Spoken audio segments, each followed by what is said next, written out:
नमस्कार, news update में आपका स्वागत है। मैं हूं आपके साथ सिमरन मिश्रा। बढ़ते हैं खबरों की ओर। तो उत्तराखंड के मुख्यमंत्री पुष्कर सिंह धामी ने 22 जुलाई से शुरू होने जा रहे कांवड़ मेले की तैयारी को लेकर अधिकारियों के साथ समीक्षा बैठक की है। इस मौके पर सीएम धामी ने बताया कि बैठक में अधिकारियों को हरिद्वार से जल भर कर जाने वाले कांवड़ यात्रियों की सुविधा को लेकर चर्चा हुई। कांवड़ मेले के दौरान कांवड़ पटरी, पेयजल, शिविर और लाइट की ओर व्यवस्था दुरुस्त करने के आदेश संबंधित अधिकारियों को दिए गए हैं। इसके साथ ही उन्होंने मंगलौर उपचुनाव में जीत का दावा किया है। पहली बार उत्तराखंड के अंदर एक परिपाटी और एक मिथक तोड़ने का काम किया और हमारे प्रधानमंत्री आदरणीय मोदी जी के नेतृत्व में भारतीय जनता पार्टी को राज्य स्थापना के बाद लगातार दूसरी बार सरकार में आने का अवसर प्रदान किया और हमारा ये वायदा था, ये हमारा संकल्प था कि नई सरकार के गठन होते ही हम सबसे पहले देवभूमि के अंदर समान नागरिक संहिता का विधेयक लाएंगे, उसके लिए काम करेंगे। और मुझे खुशी है कि सामान्य जनता से, आम जनता से, देवभूमि की देवतुल्य जनता से जो हमने वायदा किया था वो वायदा हमारा पूरा हो गया है।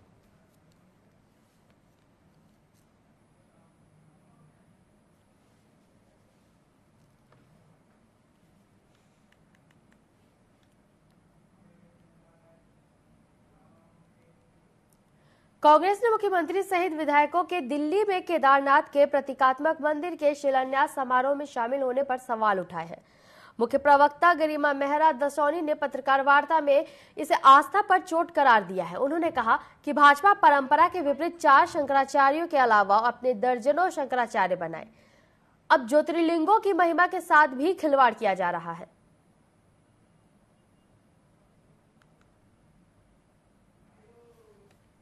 हमें तो अपनों ने लूटा, गैरों में कहां दम था, हमारी तो किश्ती वहां डूबी जहां पानी कम था। ईश्वर तमाम विधायकों को सद्बुद्धि दे जो इस तरह का कृत्य दिल्ली में करके आए हैं। उत्तराखंड के चारों धाम, उत्तराखंड को देवभूमि इसीलिए कहा जाता है क्योंकि यहाँ 4 धाम विराजते हैं और आप उसको डेंट पहुंचाते हुए दिल्ली में केदारनाथ का रेप्लिका का शिलान्यास करते हुए आए हैं। भोले शंकर के बारे में सबको पता है कि भोलेनाथ तो हिमालय में विराजते हैं, भोलेनाथ तो तपस्या हिमालयों में करते हैं, अब दिल्ली गाजियाबाद में भी पाए जाएंगे। तो ऐसे में कहीं ना कहीं मुझे लगता है कि बहुत बड़ा मजाक और बहुत बड़ा आस्था के साथ खिलवाड़ किया है मुख्यमंत्री पुष्कर सिंह धामी और उनकी तमाम जो किचन कैबिनेट है उसने, और इसका विरोध होना चाहिए। हम इसका पुरजोर विरोध करते हैं कि आप जो है ये कोई जियो या किसी वेस्ट साइड वगैरह का आउटलेट नहीं है कि आप पूरे देश भर में खोलते चले जाएंगे। लोगों की प्रगाढ़ आस्था है केदारनाथ धाम में और आज का नहीं, आदिकाल पुराना हमारा ये मंदिर है। अब आप उसका रेप्लिका खोलने लगे हैं पूरे देश भर में, तो कहीं ना कहीं ऐसा लगता है कि ये हिंदू धर्म के जो झंडा बरदार बनते हैं ये अज्ञानी लोग हैं और ईश्वर इनको सद्बुद्धि देगा। यूनिफॉर्म सिविल कोड के 4 खंडों की रिपोर्ट को सार्वजनिक कर दिया गया है। यूसीसी का मसौदा तैयार करने के लिए रिटायर्ड न्यायाधीश रंजना देसाई की अध्यक्षता में 5 सदस्यीय विशेषज्ञ समिति का गठन किया गया था। ऐसे में विशेषज्ञ समिति की ओर से राज्य सरकार को यूसीसी रिपोर्ट सौंपे जाने के बाद से ही लोग रिपोर्ट के सार्वजनिक करने की मांग कर रहे थे, जिसे देखते हुए यूसीसी के रूल्स तैयार कर रही कमेटी ने रिपोर्ट को सार्वजनिक करने का निर्णय लिया था।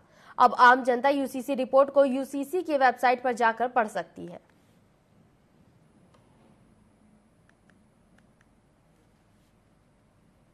यूसीसी का जो संहिता है वो तो विधेयक विधानसभा में पारित हो चुका है, केवल लागू होने की तिथि अब निर्धारित होनी है। इसके संबंध में नियमावली बनाई जा रही है। यूसीसी में 3 प्रकार की मुख्य व्यवस्थाएं की गई हैं: शादी और तलाक, मैरिज एंड डिवोर्स, उसके साथ ही साथ लिव इन रिलेशनशिप का है, और साथ ही साथ इनहेरिटेंस और सक्सेशन, जिसमें इंटरस्टेट सक्सेशन और टेस्टामेंटरी सक्सेशन दोनों को कवर किया गया है। और ये सेकुलर लॉ के रूप में लाया गया है जो सभी पर समान रूप से लागू है। जब नियमावली बन जाएगी, ऐसा राज्य सरकार को लागू करना है, लेकिन समिति भी नियमावली बना रही है। मैं जैसा समझता हूँ कि नियमावली जब बन जाएगी और उस कार्यान्वयन की स्थिति में सरकार आ जाएगी तो यूसीसी और हल्द्वानी में पूर्व शिक्षा मंत्री और गदरपुर विधायक अरविंद पांडे ने वृक्षारोपण किया। इस दौरान पर्यावरण संरक्षण के लिए लोगों से पौधारोपण करने की अपील की। अरविंद पांडे ने कहा कि प्रधानमंत्री नरेंद्र मोदी ने देशवासियों के समक्ष संकल्प रखा है कि हर व्यक्ति अपनी माता या बुजुर्गों के नाम पर वृक्ष लगाए। स्थानीय लोगों को वृक्ष लगाने के लिए भी प्रेरित किया है। यह प्रमुख त्योहार लोक पर्व हरेला का है और यह लगभग 6 जुलाई से प्रारंभ होता है और 16 जुलाई को हरेला का त्योहार है। लेकिन इस पूरे माह प्रकृति के संरक्षण संवर्धन के लिए हम पौधे लगा सकते हैं और इस त्योहार को प्राथमिकता देते हुए मैं आपके माध्यम से मैं अपील करना चाहता हूँ, जो लोग मुझे सुन रहे हैं, मेरे भाई बहन, माताएं, बेटियां, नौजवान बच्चे, मैं सबसे अपील करना चाहता हूँ कि गर्मी के मौसम में हमने महसूस किया कि इतनी गर्मी हो गई कि जीवन जीना मुश्किल हो गया। अब बरसात का समय है, बरसात के समय में 3 दिन में ऐसी बारिश हुई कि ऐसा लगा कि जैसे जीवन बचेगा ही नहीं। यानी प्रकृति ने संदेश दिया है कि अवस्थापनाओं को बनाने के लिए प्रकृति का दोहन किया गया है, जिससे जीवन जीना बहुत मुश्किल हो गया है। मैं आपके माध्यम से इस लोक पर्व हरेला पखवाड़ा के माध्यम से मैं सबसे अपील करना चाहता हूं कि जीवन को लंबे समय तक चलाना है और आने वाली पीढ़ियों को बचाना है तो ज्यादा से ज्यादा हमको पौधे लगाने चाहिए ताकि बद्रीनाथ सीट पर उपचुनाव शांतिपूर्वक संपन्न होने के बाद सभी पोलिंग पार्टियां सुरक्षित लौट आई हैं और उन्होंने अपनी मतदान सामग्री पीजी कॉलेज गोपेश्वर में बनाए गए स्ट्रांग रूम में जमा करवा दिया है। वहीं जोशीमठ में सड़क अवरुद्ध होने के कारण दूरस्थ मतदेय स्थलों जुम्मा, कोसा, द्रोणागिरी, अरूड़ी, पटूरी के मतदान दलों को हेलीकॉप्टर से पहुंचाया गया है। जिला मजिस्ट्रेट और चुनाव अधिकारी की देखरेख में राजनीतिक दलों के प्रतिनिधियों के सामने ईवीएम और वीवीपैट मशीनों के स्ट्रांग रूम में सील कर दिया गया है, जो 3 स्तरीय सुरक्षा घेरे में है, जिसमें पहला आईटीबीपी, दूसरा पीएससी और तीसरा सुरक्षा घेरा पुलिस का होगा। सुरक्षा कारणों से स्ट्रांग रूम के सभी बिजली कनेक्शन भी काट दिए गए हैं। आपको बता दें, वोटों की गिनती 13 जुलाई को होनी है।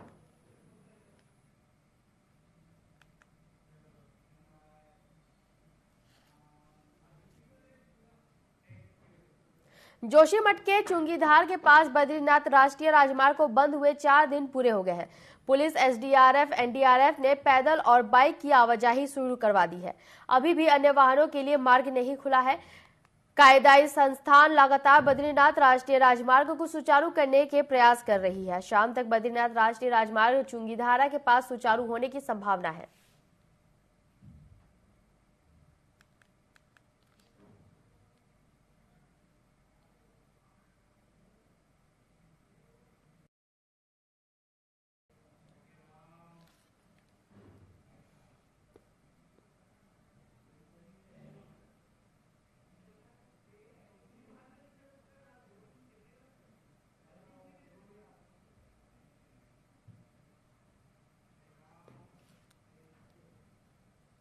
रामनगर में स्वास्थ्य विभाग की टीम ने अवैध रूप से संचालित पैथोलॉजी लैबों पर छापामार कार्रवाई की है।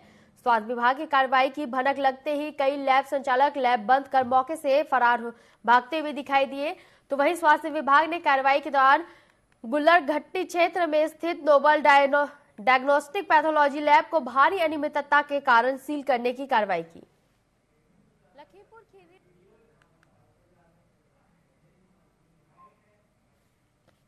तो ये माननीय स्वास्थ्य मंत्री उत्तराखंड सरकार द्वारा आदेशित किया गया था कि उत्तराखंड में संचालित सभी पैथोलॉजिकल लैब जो हैं उनका निरीक्षण करके आख्या दी जाए।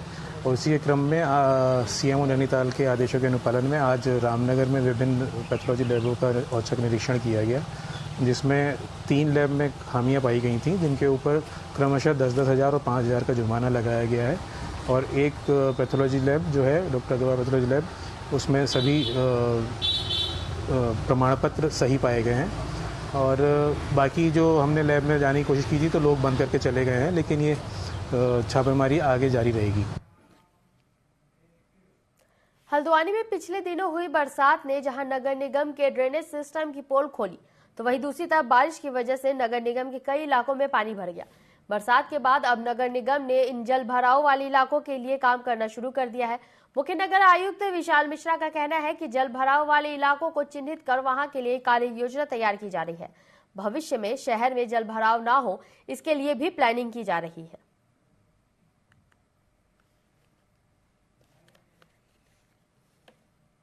देखिए, कई क्षेत्र ऐसे हैं जहां पर जलभराव की शिकायतें प्राप्त हुई हैं। हिमालयन कॉलोनी है, पुष्प विहार है, बहुत सारी जगह हमारी अपनी गौशाला में भी जलभराव की समस्या देखी गई। और कुछ हमारे शहरी क्षेत्र से बाहर हैं, प्रेमपुर, रोशैनी वगैरह, पर वहाँ पर भी जो है जलभराव की समस्या को ऑब्जर्व किया गया है।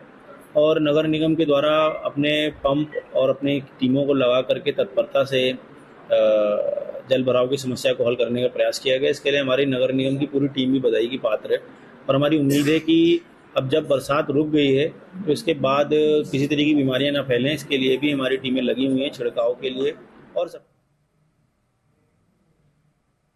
इस वक्त की एक बड़ी खबर आ रही है कि देहरादून शहर के विभिन्न मार्गों पर यातायात का बढ़ता दबाव और उससे आम जनमानस को होने वाली दिक्कतों को देखते हुए एसएसपी अजय सिंह ने एसपी ट्रैफिक को स्कूल के खुलने और बंद होने के समय में परिवर्तन कर आकलन करने के निर्देश दिए हैं। जहां शहर के क्लस्टर एरिया स्थित 21 बड़े स्कूलों को चिन्हित किया गया है, जिससे समय में परिवर्तन कर यातायात के दबाव को कम किया जा सके।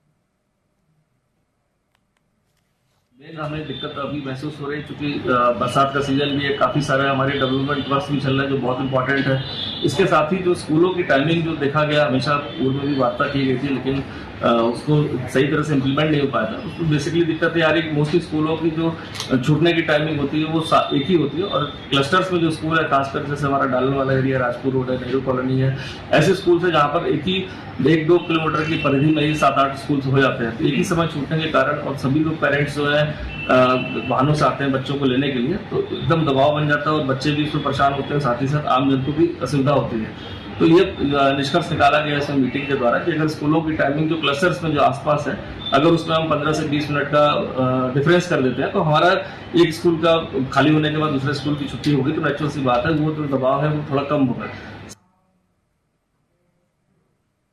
रुड़की पहुंचे कैबिनेट मंत्री धन सिंह रावत ने कहा कि कांवड़ यात्रा को लेकर प्रदेश की सरकार बहुत संजीदा है और सरकार की तरफ से किसी भी शिव भक्त को परेशानी का सामना नहीं करने दिया जाएगा।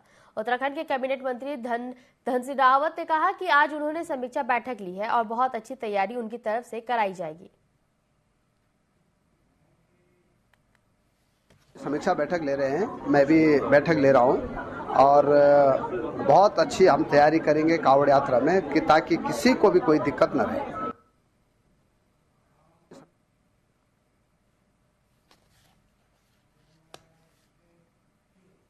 हरिद्वार की रानीपुर कोतवाली क्षेत्र के शिवालिक नगर में चेन स्नैचिंग की घटना सामने आई है। अज्ञात बदमाश ने महिलाओं पर वार किया और सोने की चैन छीनकर फरार हो गए। पीड़ित महिला ने तत्काल 112 पर कॉल कर पुलिस को घटना की सूचना दी। सूचना मिलते ही रानीपुर पुलिस मौके पर पहुंची। मामले की जांच तेजी से चल रही है। जल्द ही आरोपी को पकड़ने का दावा किया जा रहा है।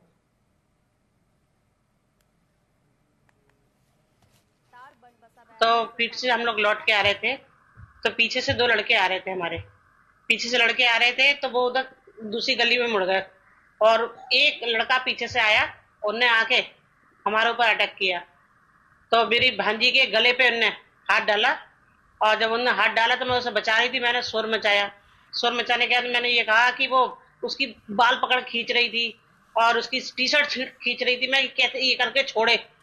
फिर जब मैंने शोर मचा रही थी मैं, तो उनने मेरे मुंह पे हाथ मारा।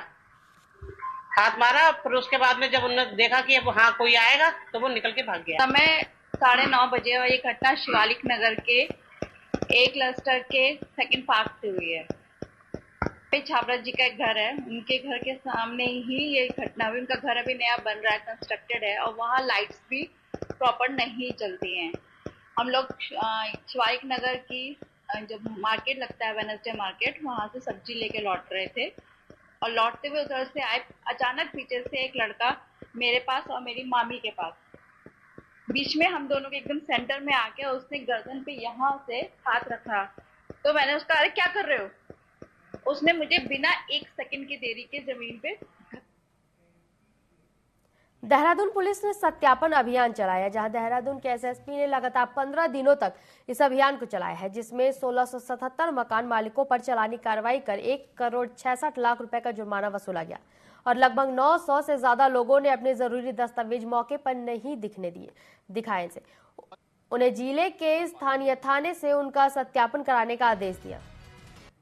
नमस्कार, बहुत स्वागत है आपका न्यूज़ अपडेट। अभियान एक निरंतर प्रक्रिया के रूप में थे, लेकिन अभी हमने 15 दिवस लगातार इसको एक अभियान के रूप में चलाया था, जिसमें 1677 ऐसे हमें मकान मालिक मिले जिनके यहाँ किराएदार थे, लेकिन वो उनके द्वारा न सत्यापन किया गया था, न वैलिड कोई डॉक्यूमेंट्स लिए गए थे। उनका भी हमने चलान जो पुलिस एक्ट की धारा के तहत है और 1 करोड़ 66 लाख रुपए के करीब उसमें रिकवरी हुई थी।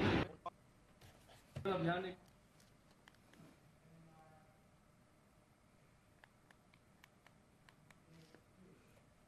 देहरादून में इन दिनों लगातार तेज बारिश हो रही है, जिसके कारण कई इलाकों में पानी भरने की शिकायत आ रही है।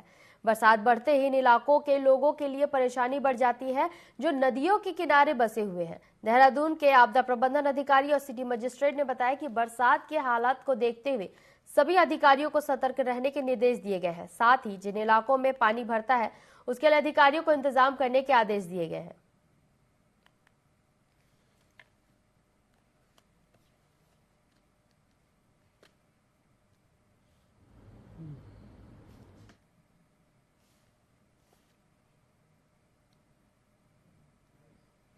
देखिए, जिलाधिकारी महोदय के निर्देशों के क्रम में सभी विभागों को निर्देशित भी किया जा चुका है और अपनी अपनी जो भी इनकी विभागीय पर संपत्तियां हैं, इनका तत्काल प्रभाव से जो नालियां हैं, रोड हैं, जहां भी जलभराव की स्थितियां उत्पन्न होती हैं, उन्हें पूर्व से चिन्हित करने के निर्देश थे।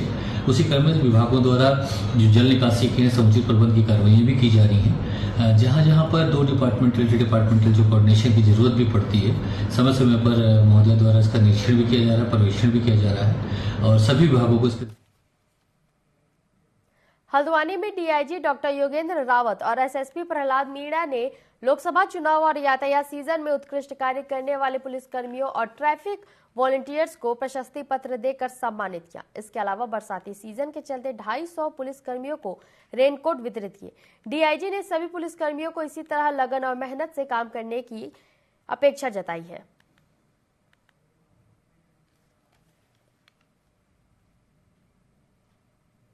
पिछला चुनाव हमारा लोकसभा चुनाव बीता है और उसके अलावा जो ट्रैफिक सीजन और यात्रा सीजन जो हमारा जून के साथ लगभग खत्म हुआ है, इसमें जिन लोगों ने उत्कृष्ट कार्य किया, ऐसे विभिन्न जनपदों के लोगों को यहाँ पर सम्मानित किया गया। इसके अलावा 15 ट्रैफिक वॉलंटियर्स जिन्होंने की निस्वार्थ भाव से सेवा की है, उन लोगों को भी यहाँ पर सम्मानित किया गया। इसके अलावा 250 पुलिसकर्मियों को यहाँ पर से रेनकोट अलग अलग जनपदों के लोगों। जनपद उधम सिंह नगर के काशीपुर में एक बार फिर प्रशासन के बुलडोजर का एक्शन देखने को मिला है। अवैध कॉलोनी पर प्रशासन की ताबड़तोड़ कार्रवाई देखने को मिली है और इस कार्रवाई से भूमाफियाओं में भी बौखलाहट बनी हुई है। आपको बता दें कि काशीपुर में काफी लंबे समय से अवैध कॉलोनी का कारोबार किया जा रहा था, जिसकी रोकथाम के लिए जिले की टीम ने कॉलोनी पर ध्वस्तीकरण की कार्रवाई की है।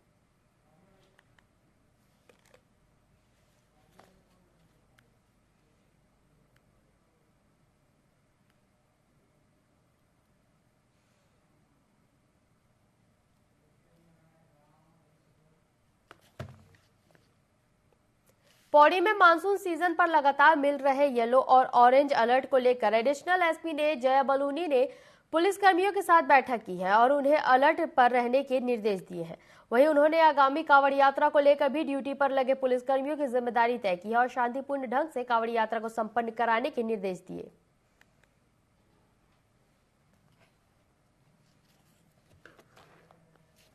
मानसून का सीजन चल रहा है और लगातार येलो अलर्ट और ऑरेंज अलर्ट भी आ रहा है।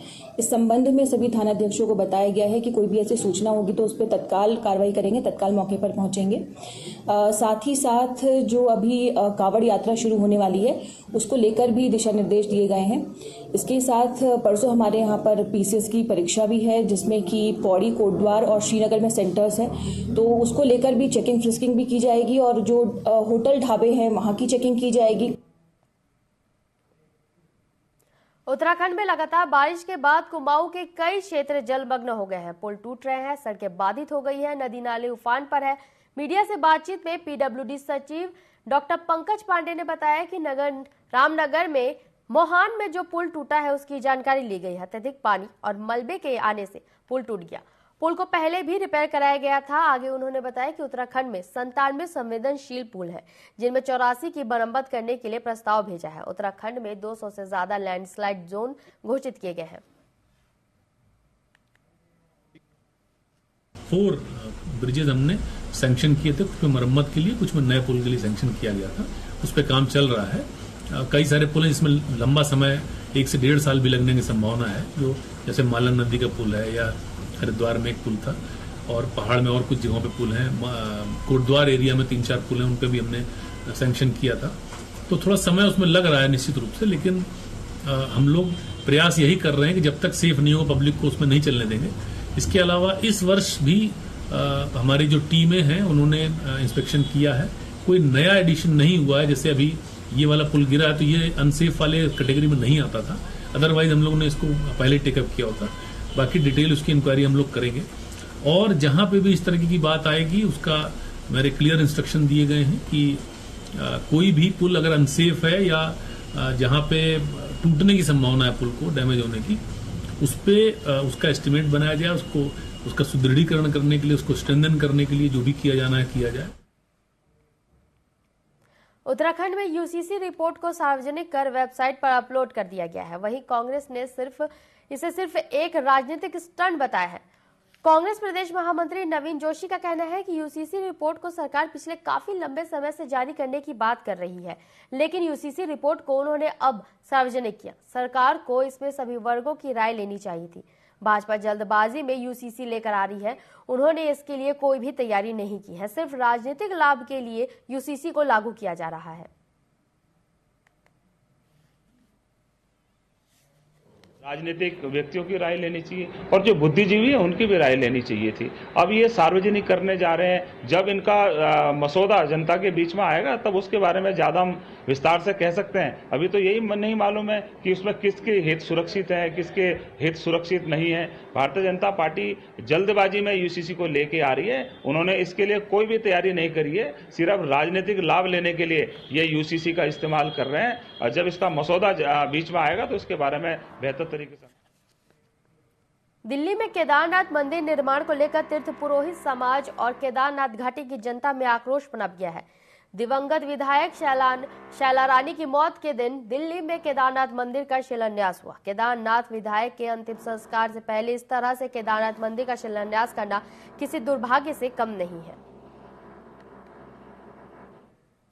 विश्वास ही नहीं आ रहे, धामी जी इस प्रकार से कर रहे हैं। जो बाबा केदारनाथ का मंदिर है आप दिल्ली में बनाओगे, हमारे महाकाल को आप दिल्ली में ले जा रही है। बहुत दुर्भाग्य की बात है। इस बार केदारनाथ में जो भी यात्रा रहे बिल्कुल ठप रही। आपने जो चारों धाम की यात्रा है उनको रजिस्ट्रेशन के नाम पे कैंची मंदिर भेज रहे हैं, ये दुर्भाग्यपूर्ण है। अगर धामी जी इसी प्रकार अगर गढ़वाल के साथ भेदभाव करते रहे तो आने वाला समय बहुत मुश्किल हो जाएगा।